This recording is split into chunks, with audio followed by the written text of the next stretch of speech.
আপনারা শুনলেন দোকানের মালিক কি বললেন এবং যেভাবে দোকানের মালিক বলছেন তাতে কিন্তু ইতিমধ্যে রহস্য দানা বাঁধতে শুরু করেছে। আমাদের নজর অবশ্যই এদিকে থাকবে। এদিকে মুখ্যমন্ত্রীর দপ্তরের চিঠিতেও কাজ হলো না, রোগী ফিরিয়ে এবার বিতর্কে জড়ালো এসএসকে।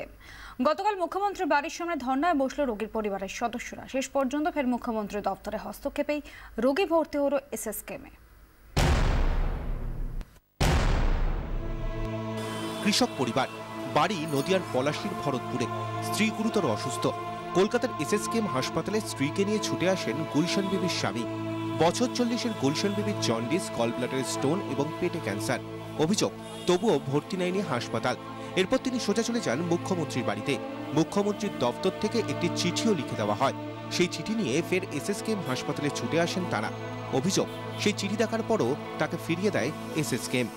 মুখ্যমন্ত্রীর কাছে আমরা এর আগে একদিন গিয়েছিলাম, লিখে দিয়েছি, তারপরে সেটা ছুঁড়ে ফেলে দিয়েছে। ওই পিজির সিএম অফিসে একবার যাওয়া হয়েছিল, পেশেন্টের বাবা এবং আমি গেছিলাম। সেখান থেকে একটা চিঠি করে দেয় সুপারকে দেওয়ার জন্য, কিন্তু সুপার সেই চিঠিটা অ্যাকসেপ্ট করে না, বলে এরকম অনেক চিঠি অনেকে নিয়ে আসছে, সেই কারণে ওরা ফেরত দেয়, বলে আমাদের কিছু করার নেই, বলে সিএমের জন্য একটা সিট রাখা থাকে, সেটার মধ্যে কটা পেশেন্টকে ঢোকাবো আমরা। ভর্তির কোনো উপায় নেই। এদিকে রোগীও ক্রমশ অসুস্থ হয়ে পড়ছেন। উপায় না দেখেই রোগীকে নিয়ে শটান মুখ্যমন্ত্রীর বাড়ির সামনে হাজির হন গুলশান বিবির স্বামী নাজিরউদ্দিন শেখ। ধর্নায় বসেন তারা। প্রচন্ড গরম, তার মধ্যেই অসুস্থ রোগীকে নিয়ে ধর্না। এগিয়ে আসেন স্থানীয় বাসিন্দা থেকে পুলিশ কর্মীরা। শুরু হয় শুশ্রূষা।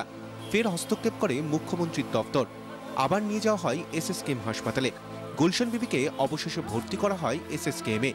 মুখ্যমন্ত্রীর দপ্তরের ভূমিকায় খুশি পলাশীর গুলশান বিবির পরিবার। অনেক রকমভাবে আমাদের হেল্প হয়েছে এবং অনেকে আমার পাশে এসে দাঁড়িয়েছেন।